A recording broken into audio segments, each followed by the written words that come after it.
Nadie podía creer lo que escuchaban cuando el humilde profesor de literatura Miguel Ramos se levantó durante la reunión general y acusó al director del prestigioso Colegio San Juan de corrupción. En 10 minutos, el auditorio escolar pasó de ser un lugar de informes rutinarios a la arena del enfrentamiento más intenso en los 30 años de historia de la institución. Nubes oscuras se cernían sobre el antiguo edificio del Colegio San Juan en las afueras de Ciudad de México. La tormenta se acercaba desde las montañas, y el aire vespertino estaba cargado de electricidad y tensión. Las gotas de lluvia ya comenzaban a golpear las altas ventanas del auditorio, donde todo el personal docente se había reunido para la junta anual de cierre. El director Javier Ortega, un hombre respetable con un costoso traje y una sonrisa impecable de político, estaba terminando su discurso sobre los logros inigualables y los resultados sobresalientes de la escuela en este año académico. Su voz, profunda y bien colocada, sonaba tan segura que nadie siquiera cuestionaba la veracidad de sus palabras. Y lo más importante de lo que podemos estar orgullosos es nuestro equipo de profesionales del más alto nivel, personas dedicadas a la educación y al futuro de nuestros niños. El director recorrió la sala con una mirada satisfecha. Es gracias a ustedes, queridos colegas, que nuestra escuela mantiene el estatus de institución élite durante 30 años. Miguel Ramos estaba sentado en la última fila, revisando nerviosamente los papeles en su gastada carpeta de cuero. Tenía 45 años, pero las sienes grises y las profundas arrugas alrededor de sus ojos lo hacían parecer mayor. Durante 20 años había enseñado literatura mundial en San Juan, amaba su trabajo y a sus estudiantes.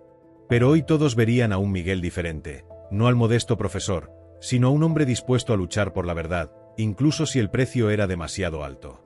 Cuando el director terminó su discurso y sugirió a los presentes pasar al buffet, Miguel se levantó de repente. Esto no estaba planificado, y un murmullo de sorpresa recorrió la sala. Antes de que comencemos a celebrar, quisiera añadir unas palabras. Su voz temblaba al principio, pero con cada palabra se volvía más firme. Durante los últimos 3 años, 12 nuevos profesores se han incorporado a nuestra escuela. 8 de ellos tienen diplomas falsificados. Y todos son familiares o amigos de la administración. Por un momento, se hizo un silencio absoluto. Luego, la sala estalló en voces. Algunos gritaban que era una calumnia, otros exigían explicaciones. La cara del director se distorsionó de ira, pero rápidamente se controló y mostró una sonrisa condescendiente. Miguel, si tienes alguna queja, podemos discutirla en privado. ¿Por qué armar este espectáculo? Pero Miguel ya había abierto su carpeta y sacado un montón de papeles. Aquí están las copias de los documentos. Diplomas que son fáciles de verificar. Ya he enviado solicitudes a las universidades. 3 me han respondido. Estas personas nunca estudiaron allí. Un relámpago iluminó las enormes ventanas, y un momento después, un fuerte trueno sacudió el edificio. Parecía que la naturaleza misma acompañaba el drama que se desarrollaba en la escuela. ¿Te das cuenta de lo que estás diciendo? El director finalmente perdió la compostura. Su rostro enrojeció. Esto es difamación. Por tales acusaciones podrías no solo perder tu trabajo, sino también enfrentar un juicio. Miguel sabía que había cruzado el Rubicón. En 20 años, nunca había levantado la voz, nunca había entrado en conflictos, siempre había sido un empleado modelo que conocía su lugar. Pero cuando la sobrina del director con un diploma falso desplazó a una talentosa joven profesora de inglés, la copa de su paciencia se desbordó. Estoy dispuesto a responder por mis palabras, dijo en voz baja pero firme. La pregunta es, ¿está usted, señor Ortega, dispuesto a responder por sus acciones? La tormenta fuera de las ventanas solo se intensificaba, y las sombras bailaban en las paredes del auditorio, como testigos silenciosos del comienzo de una guerra que cambiaría no solo la vida de Miguel, sino también la de todos los involucrados con el Colegio San Juan. La mañana siguiente, el nombre de Miguel Ramos se susurraba en todos los pasillos del Colegio San Juan. Algunos lo llamaban loco, otros lo consideraban un héroe. Pero todos entendían una cosa: el hombre que se había atrevido a desafiar al director ahora estaba al borde del abismo. Incluso sus colegas más cercanos comenzaron a evitarlo, como si fuera un leproso, temiendo verse arrastrados por la ola de venganza inevitable de la administración. El sol matutino iluminaba el aula donde Miguel se preparaba para su primera clase. Sus manos temblaban ligeramente, pero se obligó a concentrarse en sus breves notas sobre 100 años de soledad de García Márquez. La ironía no escapó a su atención. Hoy los estudiantes debían discutir el enfrentamiento entre el mundo del poder corrupto y la resistencia individual. ¿No era similar la situación en su propia vida?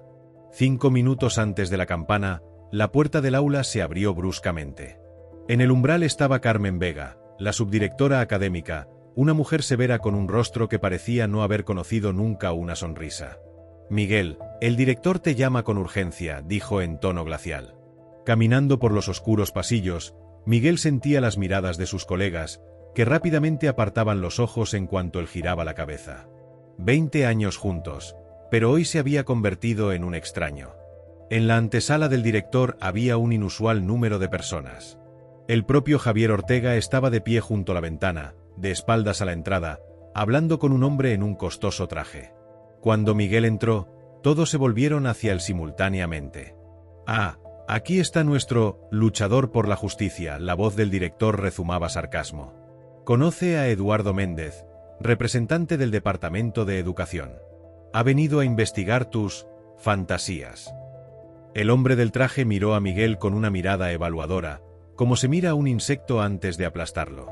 «Señor Ramos, ¿entiende la seriedad de sus acusaciones? El prestigio de la institución educativa, la reputación de los educadores. Esto no es una broma». «Lo entiendo todo», respondió tranquilamente Miguel, sorprendido por su propia calma. «Y tengo pruebas». «¿Pruebas?». Eduardo Méndez levantó una ceja. «Lo que mostró ayer son simplemente copias de documentos con sus anotaciones. Eso no son pruebas, son suposiciones». El director sonrió casi imperceptiblemente. La victoria sabía dulce. «He recibido respuestas oficiales de 3 universidades». Miguel sacó sobres de su maletín. «Confirman que personas con estos apellidos nunca estudiaron allí». La sonrisa del director se desvaneció. Se acercó bruscamente a su sillón y se sentó, invitando con un gesto a los demás a hacer lo mismo. «Sabes, Miguel», comenzó Javier Ortega después de una pausa, «siempre he valorado tu profesionalismo. Los estudiantes te quieren, los padres te respetan. ¿Por qué necesitas todo esto? Resolvamos el asunto pacíficamente. Dirás que te precipitaste, yo olvidaré este incidente». Miguel recordó el rostro de Gabriela, la joven profesora de inglés, quien con lágrimas recogía sus cosas después de ser despedida para dejar lugar a la sobrina del director. Recordó cómo talentosos educadores abandonaban la escuela, y en su lugar llegaban personas necesarias sin experiencia ni deseo de enseñar. «No», respondió firmemente. «No me retractaré de mis palabras». Cayó un pesado silencio. Luego Eduardo Méndez suspiró. «Lamentable. Muy lamentable. Entonces nos vemos obligados a actuar de manera diferente». Sacó un documento de su maletín y lo colocó frente a Miguel. «Esta es una orden de investigación administrativa sobre tu conducta. Durante la investigación, estás suspendido de tus funciones. Sin sueldo, por supuesto». Miguel sintió que el suelo se tambaleaba bajo sus pies. Sin salario, con su madre enferma, con la hipoteca de su apartamento. «Esto es ilegal». Su voz sonó menos segura de lo que hubiera deseado. «Absolutamente legal», sonrió Eduardo Méndez. «Y si la investigación revela que propagaste deliberadamente información falsa, calumnias contra colegas? Bueno, entonces la cuestión no será solo sobre tu trabajo, sino también sobre la compensación por daños morales. Y eso, las sumas pueden ser significativas». Miguel entendió que le habían declarado la guerra. Al sistema no le interesaba la verdad, solo preservar su propia comodidad. Y estaba dispuesto a aplastarlo por todos los medios disponibles. Al salir de la oficina del director, se cruzó con la mirada de Isabel Morales, profesora de historia y vieja amiga suya. Ella rápidamente apartó los ojos y aceleró el paso, como todos los demás. Miguel de repente se sintió increíblemente solo. Solo contra el sistema. Solo contra la mentira. Pero ya no había vuelta atrás. Solo adelante, incluso si la oscuridad aguardaba por delante. En 3 días, Miguel Ramos comprendió el verdadero precio de su acción. El teléfono permanecía en silencio. Los colegas no respondían a sus mensajes. Incluso aquellos con quienes había cultivado amistad durante años desaparecieron de su vida, como si nunca hubieran existido. El sistema lo estaba aislando, como a un árbol enfermo que podría infectar todo el jardín. Y lo peor era que no solo él estaba en peligro, sino también aquellos que se atrevían a apoyarlo. La lluvia golpeaba los techos de los edificios de Ciudad de México por tercer día consecutivo. Miguel estaba sentado en la cocina de su pequeño apartamento, releyendo las cartas de las universidades y examinando las copias de los diplomas sospechosos. Frente a él había una taza de café frío y su teléfono, cuya pantalla permanecía oscura. Ni una llamada, ni una palabra de apoyo. De repente, el silencio fue interrumpido por el timbre de la puerta, agudo e insistente. Miguel se tensó. En los últimos días, la paranoia se había convertido en su compañera constante. ¿Quién podría visitarlo a las 9 de la noche? En el umbral estaba Gabriela Méndez, la joven profesora de inglés que había sido reemplazada por la sobrina del director. Su cabello estaba húmedo por la lluvia, y sus ojos estaban rojos por las lágrimas o por el viento. ¿Puedo entrar?, preguntó, mirando alrededor como si temiera que alguien la estuviera vigilando. En la cocina, calentando sus manos con una taza de té caliente, Gabriela finalmente habló. Perdón por venir tan tarde. No quería que nadie me viera. Han intimidado a todos. Incluso las limpiadoras tienen miedo de mencionar tu nombre. No esperaba otra cosa, sonrió amargamente Miguel. El sistema se está protegiendo. Siempre destruyen a aquellos que se atreven a decir la verdad. Pero tenías razón. Los ojos de la joven brillaron. Siempre sospeché que algo no estaba bien con esos diplomas. Demasiadas personas cercanas aparecieron últimamente. Miguel sacudió la cabeza. Sospechar es una cosa, pero probar es completamente diferente. Destruirán todas mis pruebas y a mí con ellas. Gabriela sacó una memoria USB de su bolso. Tal vez no todas.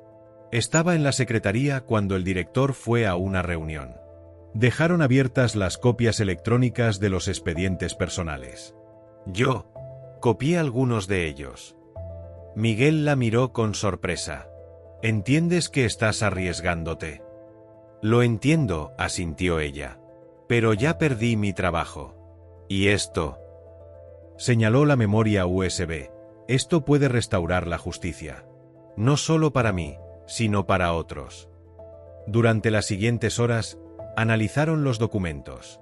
En la memoria USB no solo había copias de diplomas sospechosos, sino también correspondencia electrónica del director con funcionarios del Departamento de Educación. En uno de los correos se discutía abiertamente el costo de colocar a familiares en puestos en el prestigioso colegio. Dios mío, susurró Miguel. Esto es una admisión directa de corrupción. Y prueba de que Eduardo Méndez del departamento está en el bolsillo del director, añadió Gabriela. Ahora está claro por qué llegó tan rápido para tu investigación. De repente, Miguel se quedó inmóvil. En uno de los correos, su nombre se mencionaba en un contexto alarmante. Hay que sacar a Ramos. Demasiado principista, puede crear problemas. Encuentren algo contra él. Planeaban despedirme desde hace tiempo. Miguel sintió un escalofrío recorrer su espalda. Incluso antes de mi intervención. Es porque eres el único que podría detenerlos. Gabriela puso su mano sobre el hombro de él. Tienes autoridad entre los estudiantes y los padres. Y lo más aterrador para un sistema corrupto es una persona con principios y el respeto de quienes lo rodean. Miguel reflexionó. Necesitamos apoyo. Solos no podremos probar nada.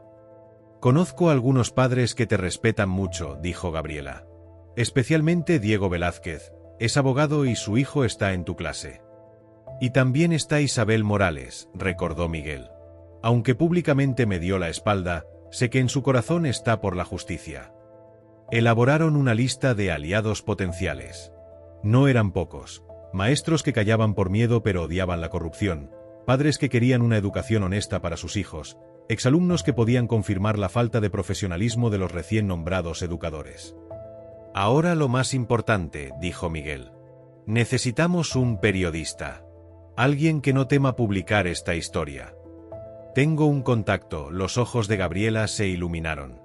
Mi amiga de la universidad trabaja en El Universal. Lleva tiempo buscando material serio sobre corrupción en educación. La lluvia fuera de la ventana se intensificó, pero Miguel ya no sentía frío. Por primera vez en muchos días, tenía esperanza. Ya no estaba solo. Quizás el sistema fuera poderoso, pero la verdad siempre encuentra el camino hacia la luz. Cuando Gabriela se fue, pasada la medianoche, de repente se volvió y abrazó fuertemente a su antiguo colega. Gracias. Por no callar. Por luchar. Miguel sonrió conmovido. Gracias por venir. Ahora lucharemos juntos.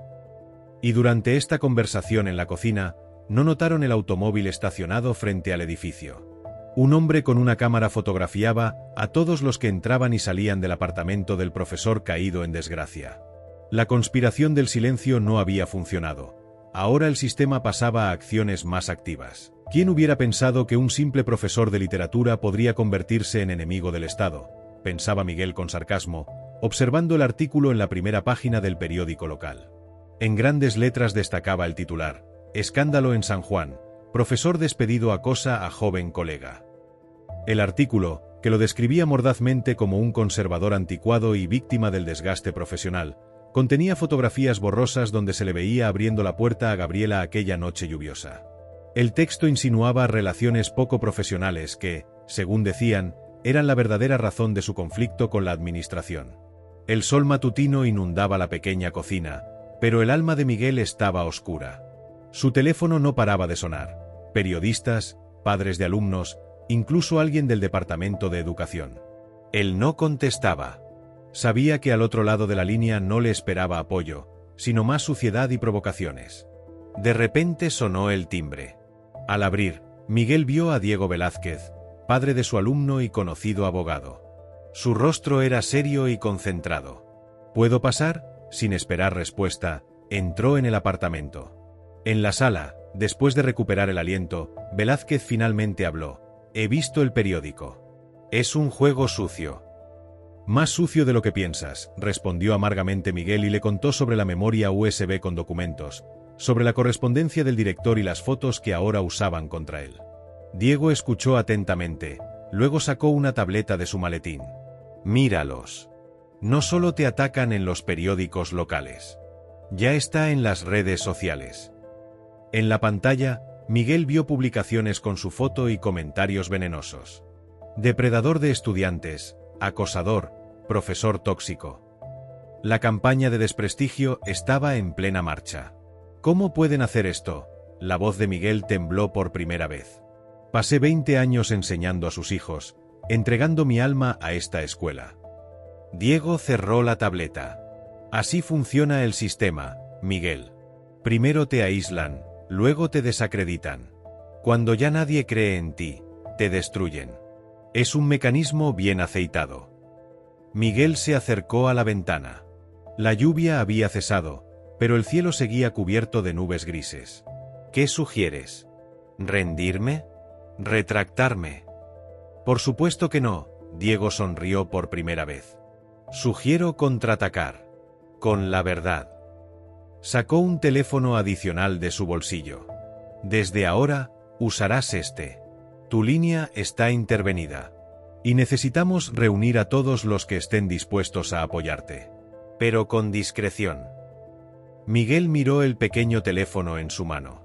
¿De verdad crees que podemos ganar? No lo sé, respondió honestamente Diego. Pero sé que si no luchamos, definitivamente perderemos. Mientras desarrollaban su plan, el teléfono de Miguel seguía sonando. Finalmente decidió responder una llamada de un número desconocido. Profesor Ramos, sonó una voz de mujer. Soy Laura Suárez de El Universal. ¿Podría comentar sobre las acusaciones de comportamiento inapropiado hacia su excolega Gabriela Méndez? Miguel sintió que le faltaba el aire. ¿Qué? Esto es ridículo. Gabriela y yo estamos del mismo lado. No según nuestras fuentes, la periodista sonaba escéptica. Tenemos testimonio de la propia señorita Méndez sobre su comportamiento invasivo. Imposible, exclamó Miguel. Hablé con ella anoche. Ella me está ayudando. Hubo una pausa al otro lado de la línea. Señor Ramos, tengo delante una declaración firmada por Gabriela Méndez fechada de ayer. Dice que usted la ha estado acosando desde que perdió su trabajo. Miguel sintió como si el suelo se abriera bajo sus pies. ¿Podría Gabriela haberlo traicionado? ¿O era otra manipulación del sistema? Diego le hizo señas para que le pasara el teléfono. Señorita Suárez, soy Diego Velázquez, abogado del profesor Ramos. Antes de publicar cualquier cosa, le sugiero verificar la autenticidad de esa declaración. Y le advierto que cualquier difamación tendrá consecuencias legales. Colgó y miró gravemente a Miguel. Han llegado muy lejos. Probablemente presionaron a Gabriela o falsificaron su firma. Necesitamos contactarla inmediatamente. Miguel marcó el número de Gabriela, pero solo recibía el buzón de voz. Envió mensajes que quedaban sin respuesta. La inquietud crecía. Iré a su casa, decidió.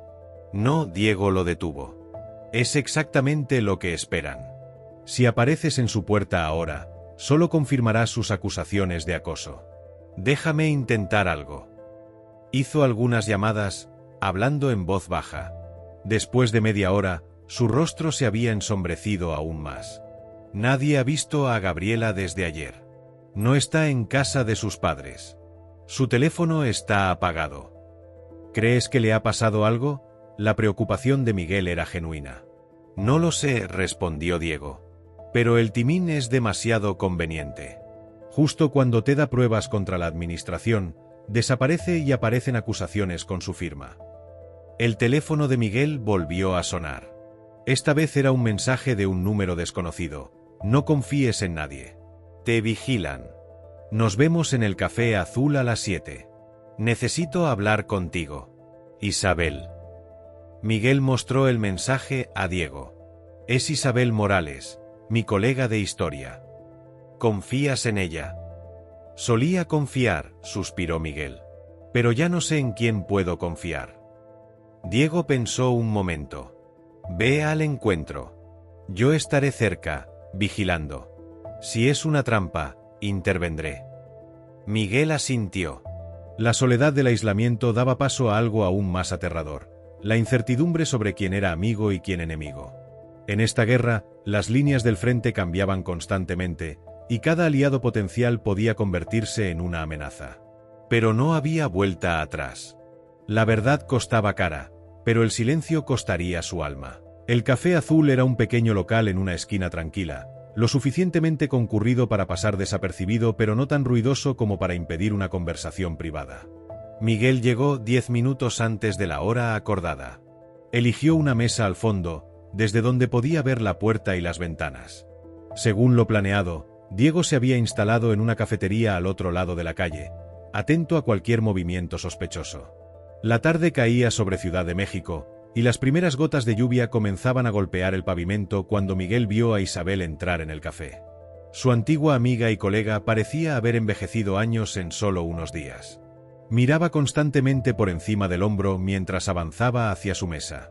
«Gracias por venir», dijo en voz baja al sentarse. «No estaba segura de que confiaras en mí». «Yo tampoco estaba seguro», respondió Miguel con franqueza. «Después de todo, me diste la espalda como todos los demás». Isabel bajó la mirada. «Lo sé. Y me avergüenzo por ello. Pero tenía mis razones». Sacó discretamente un sobre de su bolso y lo deslizó sobre la mesa. «Después de tu confrontación con el director, me llamaron a su oficina.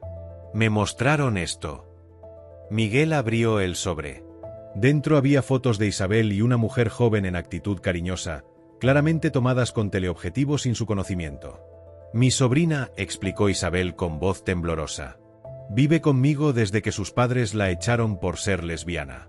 Nos amenazaron con filtrar estas fotos, insinuando una relación inapropiada entre nosotras.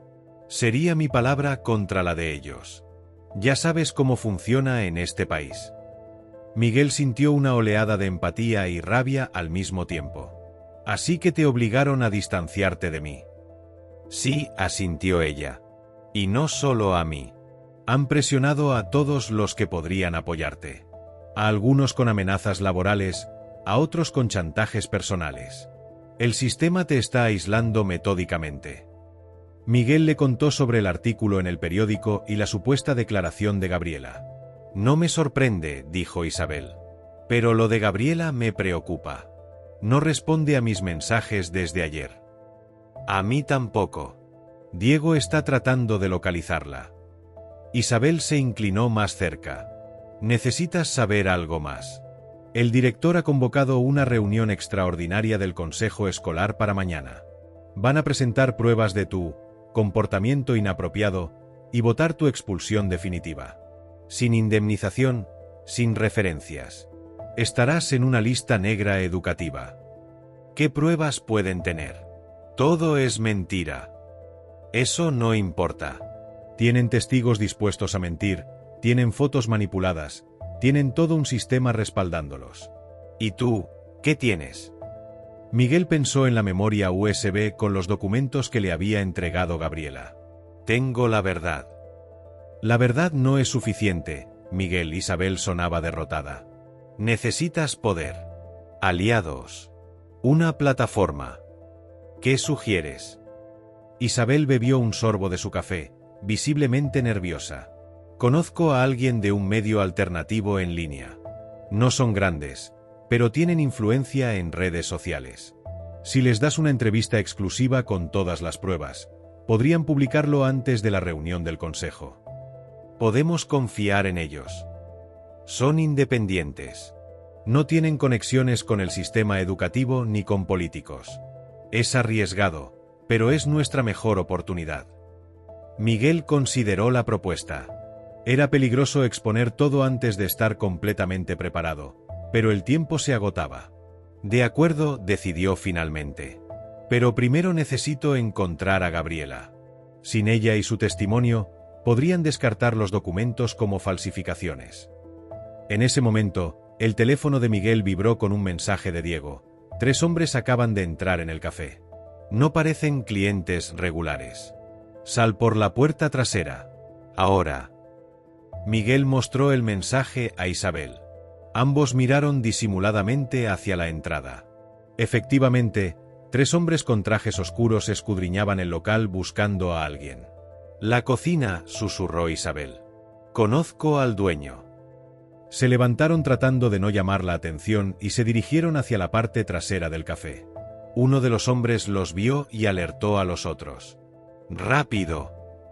Miguel tomó la mano de Isabel y corrieron hacia la cocina. El cocinero, un hombre robusto con bigote espeso, reconoció a Isabel y les indicó una puerta.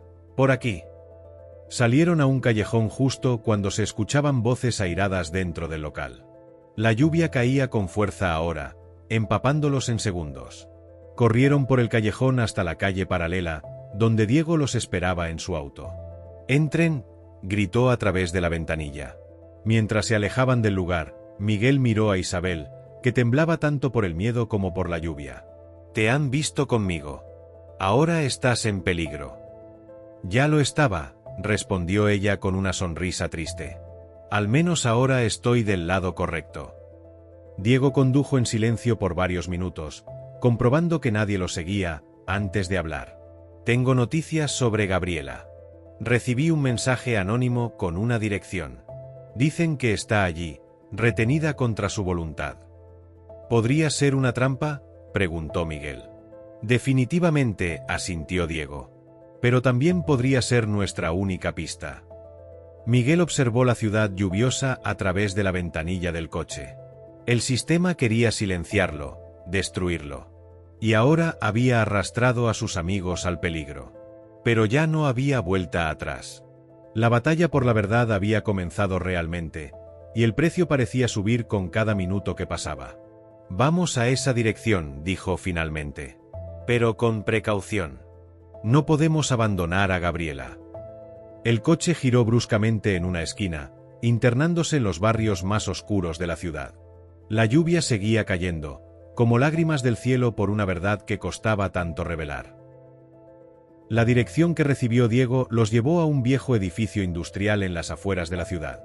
La lluvia había disminuido a una fina llovizna, pero la oscuridad de la noche que se acercaba hacía que el lugar pareciera aún más desolado y amenazante. Las ventanas rotas del complejo abandonado reflejaban la luz mortecina de las farolas distantes, como ojos vacíos observando a los recién llegados. Diego estacionó el auto a una cuadra de distancia. «No entraremos todos», dijo mientras apagaba el motor.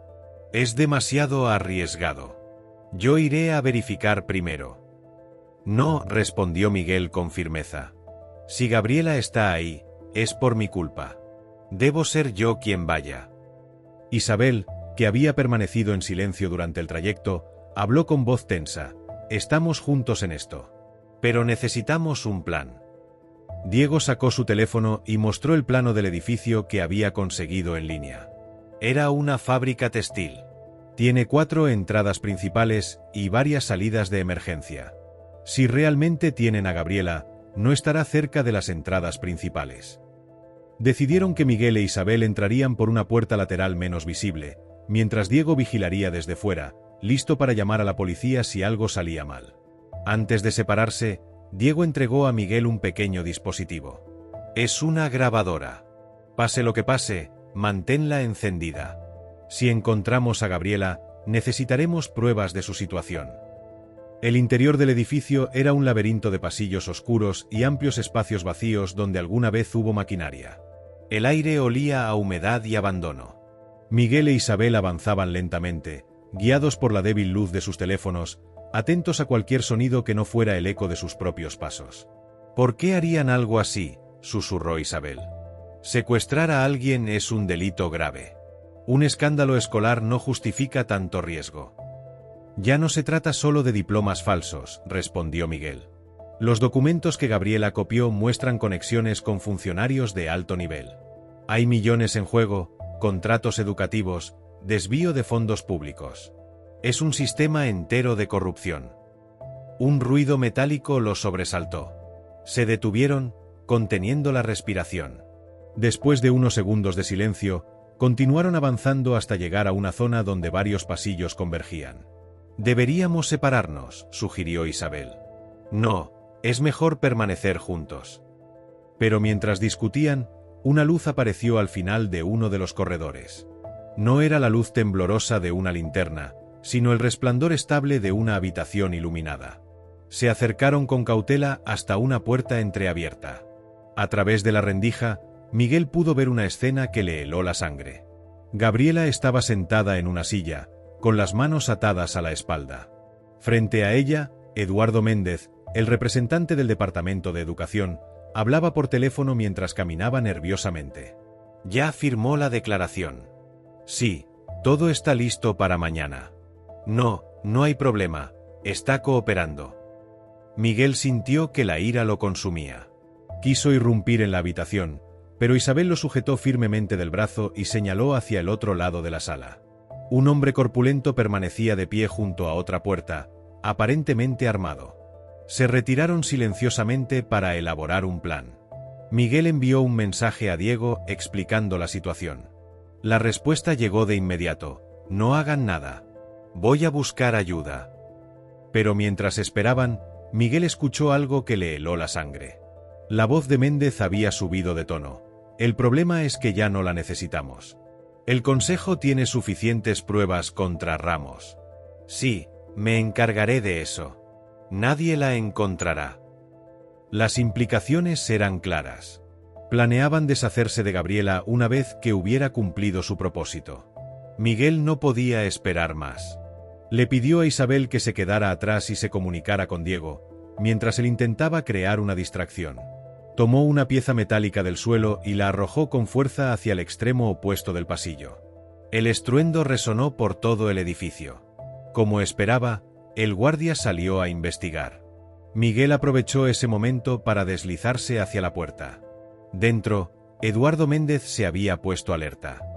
¿Qué fue eso?, preguntó, dirigiéndose hacia la salida. Fue entonces cuando Miguel empujó la puerta y entró. Buenas noches, Eduardo, dijo con una calma que no sentía. Vengo a recoger a mi colega. Méndez palideció, pero rápidamente recuperó la compostura. Ramos, qué sorpresa. Veo que no entiendes tu situación. Estás acabado. Mañana el Consejo votará tu expulsión, y con las declaraciones de la señorita Méndez, señaló a Gabriela, tu reputación quedará destruida para siempre.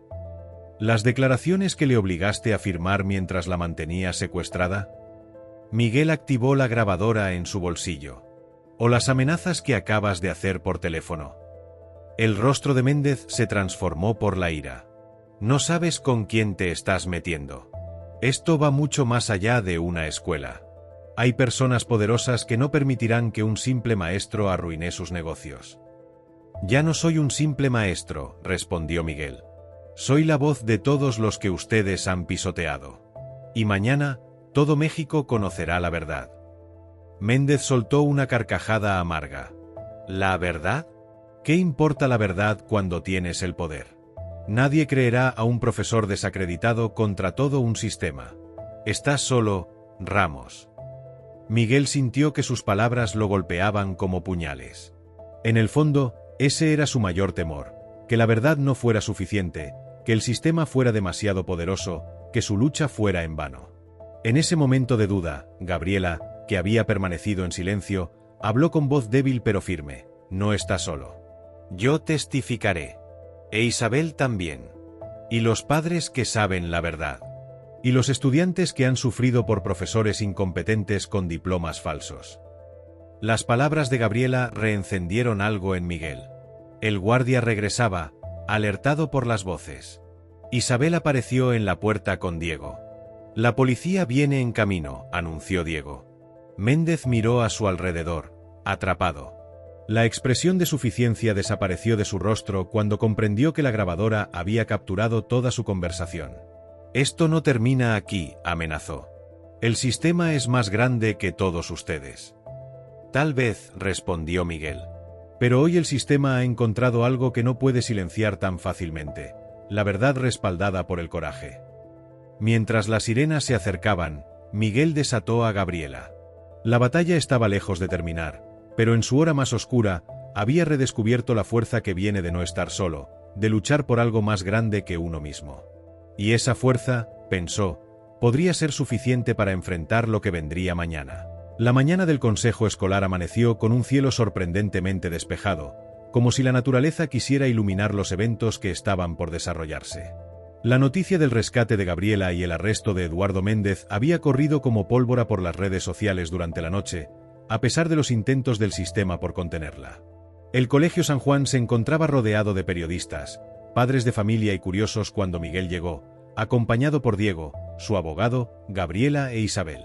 Los cuatro avanzaron con determinación hacia la entrada principal, donde varios guardias de seguridad intentaban mantener el orden. Lo siento, profesor Ramos, dijo uno de los guardias con evidente incomodidad. Tenemos órdenes de no permitirle la entrada. Diego dio un paso al frente y presentó un documento oficial. Esta es una orden judicial que garantiza el derecho de mi cliente a estar presente en una audiencia que decidirá sobre su futuro profesional. Impedir su entrada constituiría desacato. El guardia revisó el documento, visiblemente nervioso, y finalmente se apartó. Pueden pasar, pero solo el profesor Ramos y su abogado. Nosotras somos testigos clave, intervino Isabel con firmeza. También debemos entrar. Tras una breve discusión por radio con sus superiores, el guardia permitió el paso a las dos mujeres, aunque con evidente reticencia. El auditorio donde se realizaría el consejo estaba repleto. En la mesa principal se encontraban el director Javier Ortega, los subdirectores, representantes de la Asociación de Padres y dos personas que Miguel no reconocía, probablemente funcionarios que habían reemplazado a Eduardo Méndez después de su arresto. La expresión del director Ortega al ver entrar a Gabriela fue de absoluta incredulidad. Su plan se estaba desmoronando frente a sus ojos, pero aún conservaba su posición de poder y no pensaba rendirse fácilmente. Buenos días a todos, comenzó con voz estudiadamente serena. Nos hemos reunido para tratar un asunto delicado que afecta la reputación y el futuro de nuestra institución. Como todos saben, el profesor Miguel Ramos ha realizado acusaciones graves que, tras una investigación exhaustiva, se han demostrado infundadas. Adicionalmente, han surgido evidencias de comportamiento inapropiado por su parte. Diego solicitó la palabra inmediatamente. Antes de continuar, debo informar al Consejo que el representante del Departamento de Educación, Eduardo Méndez, quien lideró esa supuesta investigación exhaustiva, fue arrestado anoche por secuestro y coacción contra la profesora Gabriela Méndez, aquí presente. Cualquier evidencia recopilada bajo su supervisión debe considerarse contaminada y legalmente cuestionable. Un murmullo recorrió la sala. El director intentó mantener el control. Esas son acusaciones pendientes de verificación. Mientras tanto, tenemos un procedimiento que seguir. Precisamente por respeto al procedimiento, continuó Diego, solicito que mi cliente pueda presentar su defensa y las evidencias que fundamentan sus acusaciones originales, antes de que este consejo tome cualquier decisión.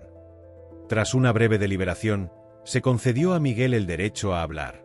Se levantó lentamente, consciente de que decenas de ojos lo observaban con una mezcla de curiosidad, escepticismo y, en algunos casos, esperanza.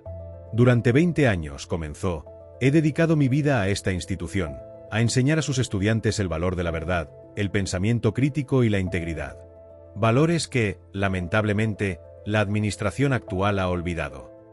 Conectó su computadora al proyector y comenzó a mostrar los documentos obtenidos por Gabriela, los diplomas falsificados, los correos electrónicos comprometedores, las transferencias de dinero. Lo que ven no es solo un caso de nepotismo o favoritismo. Es un sistema organizado de corrupción que ha convertido la educación en un negocio. Personas sin calificaciones ocupan puestos docentes, mientras educadores talentosos son despedidos. Los fondos destinados a mejorar instalaciones y programas educativos se desvían a cuentas personales. Y cuando alguien se atreve a cuestionarlo, el sistema utiliza todo su poder para silenciarlo. El director intentó interrumpir varias veces, pero la evidencia era demasiado contundente. Cuando Miguel reprodujo la grabación de las amenazas de Méndez, varios miembros del consejo palidecieron.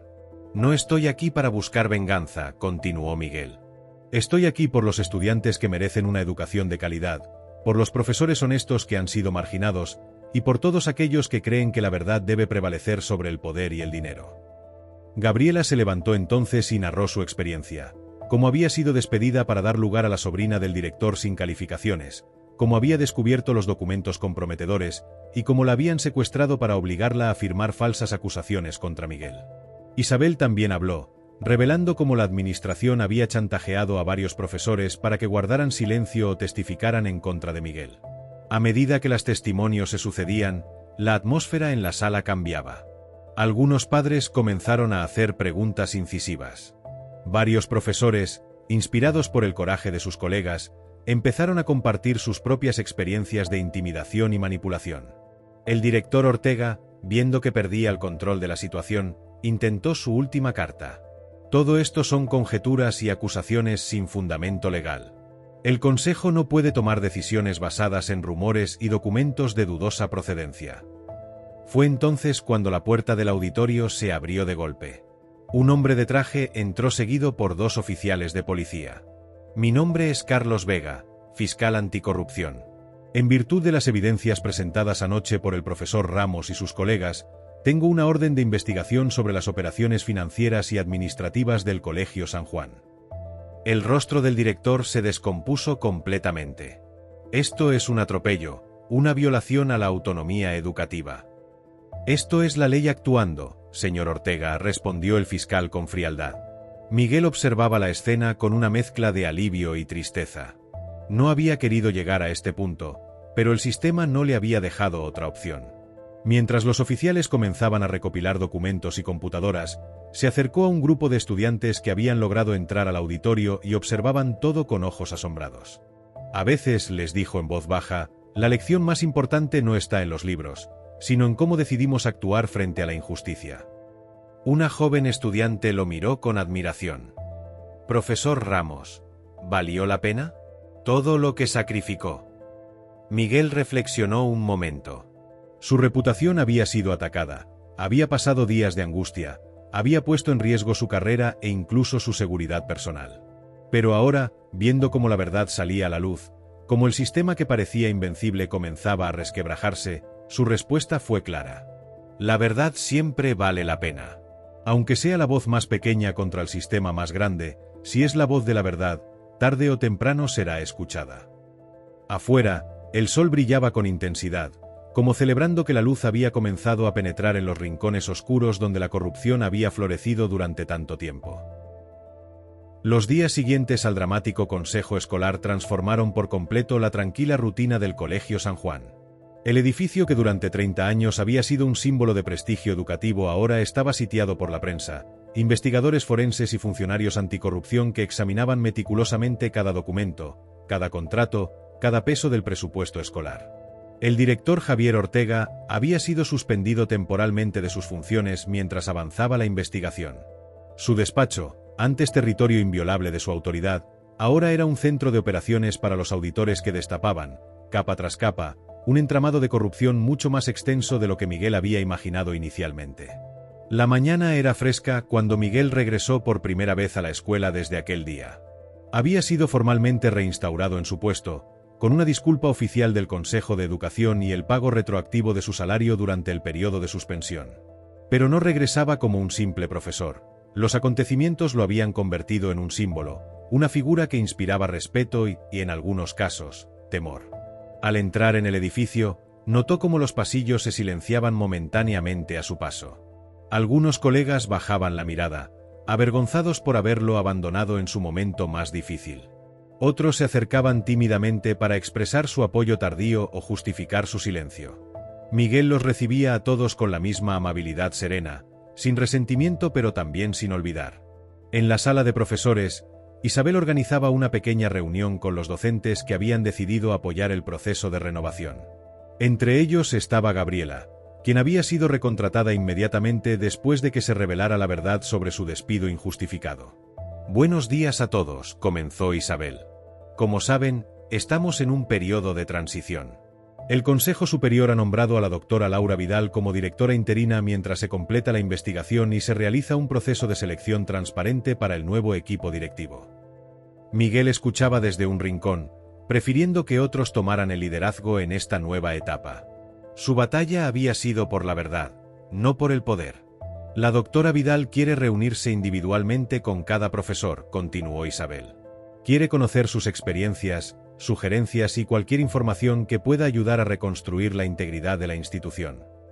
Un profesor de matemáticas, que había mantenido un perfil bajo durante toda la crisis, levantó la mano tímidamente. ¿Qué pasará con los profesores que fueron contratados durante la administración de Ortega? Los que tienen los diplomas cuestionados. Era la pregunta que todos evitaban. Miguel decidió intervenir. No se trata de una caza de brujas, dijo con voz tranquila pero firme.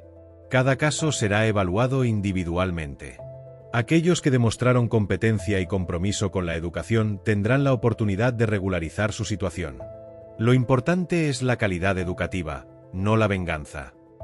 Sus palabras parecieron aliviar la tensión en la sala. La reunión continuó con discusiones sobre cómo recuperar la confianza de padres y alumnos, y cómo implementar nuevos mecanismos de transparencia y participación. Al finalizar, Diego, quien había seguido representando legalmente a Miguel y ahora asesoraba al colegio en el proceso de reestructuración, se acercó con noticias. La Fiscalía ha encontrado conexiones con otras 5 escuelas, le informó en voz baja. El mismo esquema: diplomas falsos, desvío de fondos, manipulación de contrataciones. Es una red que se extiende por todo el sistema educativo privado. Miguel asintió, no sorprendido. Lo que vimos aquí nunca fue un caso aislado. Quieren que testifiques en la investigación ampliada. Tu experiencia y las pruebas que recopilaste serán fundamentales. Lo haré, respondió Miguel sin dudar. Pero primero debo hablar con mis estudiantes. Ellos merecen entender lo que ha pasado. Esa tarde, Miguel reunió a sus grupos de literatura en el auditorio, el mismo escenario donde había comenzado todo. Los jóvenes lo recibieron con un aplauso espontáneo que lo conmovió profundamente. No estamos aquí para hablar de mí, dijo cuando el ruido se calmó, sino de ustedes y de lo que significa la educación. Durante semanas han visto cómo una institución en la que confiaban se ha visto sacudida por revelaciones de corrupción y mentiras. Algunos pueden sentirse defraudados, confundidos o incluso traicionados. Hizo una pausa, observando los rostros atentos de sus alumnos. Pero quiero que entiendan que lo que han presenciado, aunque doloroso, es también una lección invaluable. Han visto cómo la verdad, por incómoda que sea, eventualmente encuentra su camino. Han visto que el poder, por grande que parezca, no es infalible ante la justicia. Una estudiante levantó la mano. Profesor, ¿no tuvo miedo? Todos vimos cómo lo atacaron en los periódicos, cómo trataron de destruir su reputación.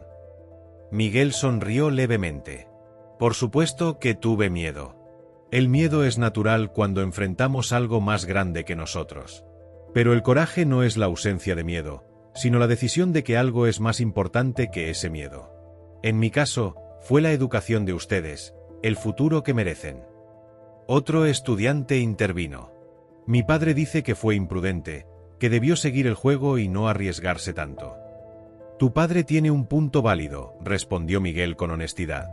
Cada persona debe decidir sus batallas.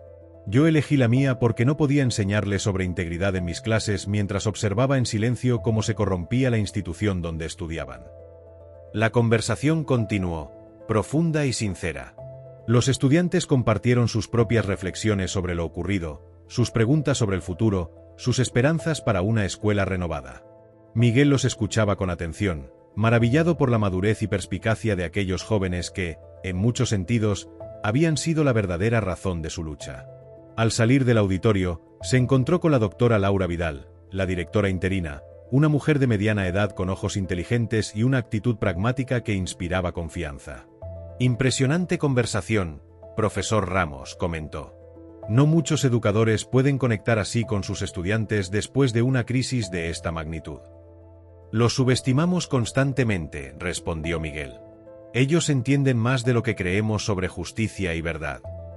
Precisamente por eso quería hablar con usted, dijo la doctora Vidal. El Consejo Superior está considerando implementar un nuevo programa de ética y ciudadanía crítica en todas las escuelas afectadas por este escándalo. Necesitamos alguien que lo lidere, alguien que haya demostrado con acciones, no solo con palabras, lo que significa defender principios. Miguel comprendió inmediatamente lo que le estaban ofreciendo. Una plataforma para transformar su experiencia individual en un cambio sistémico que podría beneficiar a miles de estudiantes. Necesito pensarlo, respondió con sinceridad. Mi compromiso es con la enseñanza, no con la administración. Precisamente por eso es el candidato ideal, sonrió la doctora Vidal. No busca el poder, sino el cambio real. Mientras caminaba hacia la salida, Miguel reflexionaba sobre el extraño giro que había tomado su vida. Lo que había comenzado como un acto de resistencia individual se había convertido en el catalizador de una transformación mucho más amplia. La justicia, que durante tanto tiempo parecía dormida, finalmente había despertado. Afuera, un grupo de estudiantes plantaba árboles jóvenes en el jardín de la escuela, un símbolo de renovación y esperanza. Miguel se detuvo a observarlos, recordando las palabras de Eduardo Galeano que tantas veces había citado en sus clases: la utopía está en el horizonte. Camino 2 pasos, ella se aleja 2 pasos. Camino 10 pasos y el horizonte se corre 10 pasos más allá. Por mucho que yo camine, nunca la alcanzaré. ¿Para qué sirve la utopía? Para eso sirve, para caminar. Y él, sin duda, seguiría caminando. 6 meses habían transcurrido desde aquel día lluvioso en que Miguel Ramos se levantó en el auditorio para denunciar la corrupción. Medio año de cambios profundos, no solo en el Colegio San Juan, sino en todo el sistema educativo de la región. La investigación inicial había desencadenado un efecto dominó que nadie, ni siquiera Miguel, había podido anticipar. El antiguo director, Javier Ortega, enfrentaba ahora un proceso judicial por malversación de fondos públicos, falsificación de documentos y abuso de autoridad.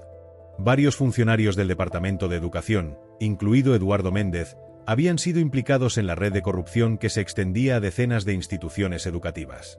Lo que había comenzado como un caso aislado se había convertido en el mayor escándalo educativo de la década. Era un radiante día de primavera cuando Miguel caminaba por los renovados pasillos del Colegio San Juan. Los murales recién pintados por los estudiantes mostraban escenas de transparencia, justicia y esperanza. En uno de ellos, un pequeño detalle llamó su atención. En la esquina inferior derecha, casi imperceptible, los jóvenes artistas habían pintado a un profesor de lentes y cabello entrecano frente a una tormenta. Miguel sonrió para sí mismo, conmovido por ese reconocimiento silencioso. La oficina que antes pertenecía al director ahora había sido transformada en un espacio abierto donde estudiantes, profesores y padres podían reunirse para discutir proyectos e iniciativas. Allí encontró a Gabriela, que ahora coordinaba el departamento de idiomas, organizando un intercambio cultural con escuelas de otros países. Buenos días, Miguel sonrió al verlo. ¿Listo para la ceremonia? No estoy seguro de merecerlo, respondió con sinceridad. Si hay alguien que lo merece, Eres tú, dijo Isabel, entrando en la sala con varios documentos. El programa Educación Transparente ya se está implementando en 15 escuelas, y todo comenzó aquí, contigo. Miguel había aceptado finalmente la propuesta de la doctora Vidal para liderar el programa de ética y ciudadanía crítica, con la condición de que pudiera seguir enseñando literatura. No quería alejarse de las aulas, del contacto directo con los estudiantes que siempre había sido su verdadera vocación. ¿Han llegado los invitados especiales?, preguntó, cambiando de tema. Casi todos, respondió Gabriela. Los medios también están aquí. Es la primera vez que el ministro de Educación visita la escuela. La ceremonia de esa tarde no era simplemente la inauguración oficial del programa, sino un reconocimiento público al cambio que se había iniciado gracias a la valentía de un profesor que se había negado a guardar silencio. Pero para Miguel, el verdadero significado del evento era otro: la graduación de su clase de último año, estudiantes que habían vivido junto a él todo el proceso de transformación. En el auditorio, ahora repleto de autoridades, prensa, familias y estudiantes, Miguel observaba discretamente desde un rincón. Prefería mantenerse alejado del protagonismo, aunque su nombre se mencionaba constantemente en los discursos inaugurales. Diego se acercó a él, elegante con su traje formal. Había sido nombrado asesor legal del nuevo Consejo de Transparencia Educativa, un organismo creado específicamente para prevenir futuros casos de corrupción. Cuando te vi entrar en mi oficina hace 6 meses, jamás imaginé que terminaríamos aquí, comentó con una sonrisa. Yo tampoco, admitió Miguel. Solo quería justicia para una colega y educación de calidad para mis estudiantes. Y terminaste cambiando el sistema entero. Miguel sacudió la cabeza. No fue obra de una sola persona. Fuimos muchos. Tú, Gabriela, Isabel, los estudiantes que creyeron, los padres que apoyaron. Pero todo comenzó con una voz. Tu voz. Antes de que Miguel pudiera responder, la doctora Vidal lo llamó al escenario. Era su turno de hablar. Bajo las luces del auditorio, frente a cientos de rostros expectantes, Miguel sintió un instante de vértigo. No era un hombre de grandes discursos o protagonismos. Pero al ver a sus estudiantes en primera fila, encontró la calma que necesitaba. Cuando me pidieron que hablara hoy, pensé mucho en qué mensaje quería compartir, comenzó. Podría hablarles de la corrupción que enfrentamos, de los obstáculos que superamos, de las estructuras que logramos cambiar. Pero prefiero hablarles de algo más importante, del poder de la verdad y la dignidad humana. Hizo una pausa, mirando directamente a sus estudiantes. Hace 6 meses, en este mismo lugar, tomé una decisión que cambió mi vida. No fue una decisión heroica, como algunos la han descrito. Fue simplemente la decisión de ser consecuente con lo que enseñaba en mis clases de literatura, que las palabras tienen poder, que la verdad importa, que cada persona tiene la responsabilidad de defender lo que es justo. Lo más difícil no fue enfrentar al sistema corrupto. Lo más difícil fue enfrentar el miedo, la duda, la tentación de guardar silencio por comodidad o seguridad. Y lo más sorprendente no fue descubrir la corrupción, sino descubrir cuántas personas estaban dispuestas a unirse cuando alguien finalmente habló. Miguel recorrió el auditorio con la mirada, reconociendo a tantos que habían sido parte de esa lucha. La victoria que celebramos hoy no es solo la creación de nuevos programas o la destitución de funcionarios corruptos. La verdadera victoria es moral. Hemos redescubierto que la educación no es solo transmitir conocimientos, sino formar ciudadanos íntegros, capaces de cuestionar, de defender principios, de transformar su realidad. A mis estudiantes que hoy se gradúan, quiero decirles que el mayor aprendizaje no estuvo en los libros que estudiamos, sino en esta experiencia que vivimos juntos. Han visto que el cambio es posible, que la verdad puede prevalecer, que un pequeño acto de coraje puede desencadenar transformaciones impensadas. Y a todos los educadores presentes, quiero recordarles que nuestra mayor responsabilidad no es completar un currículo o preparar para exámenes, sino modelar con nuestras acciones los valores que queremos inculcar. No podemos enseñar ética desde la complicidad, ni ciudadanía desde el silencio. Miguel concluyó con palabras que resumían su filosofía. La educación verdadera es aquella que libera, que empodera, que transforma. No solo a los estudiantes, sino a toda la sociedad. Y esa transformación comienza cuando nos atrevemos a decir la verdad, aunque nuestra voz tiemble, aunque parezcamos solos, aunque la tormenta arrecie. El auditorio estalló en aplausos. Pero para Miguel, el momento más emotivo vino después, cuando sus estudiantes graduados subieron al escenario uno a uno. Cada uno llevaba un libro en las manos, obras que habían analizado juntos en clase: García Márquez, Cervantes, Borges, Paz. Al recibir sus diplomas, susurraban a Miguel una breve frase, un agradecimiento, una promesa de continuar el camino de integridad que les había mostrado. Cuando la ceremonia terminó, mientras la multitud se dispersaba entre conversaciones y felicitaciones, Miguel se encontró un momento a solas. Por la ventana del auditorio, observó el patio donde una vez más brillaba el sol después de tantos días de tormenta. No había sido un camino fácil, pero había valido cada paso. La justicia rara vez es perfecta, pensó. Los sistemas corruptos no se desmontan por completo de la noche a la mañana.